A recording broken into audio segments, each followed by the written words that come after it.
Парламент қай уақытта ықпалды болады?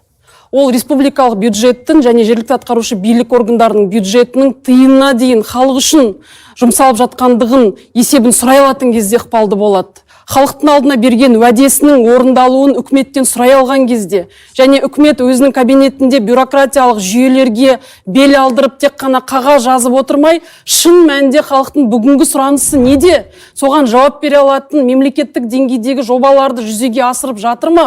Соған қабылдап жатыр ма?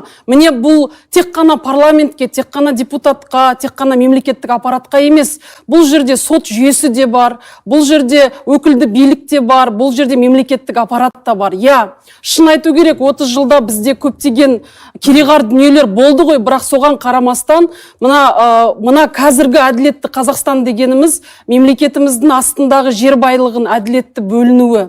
Кез келген кірістен түсетін барлық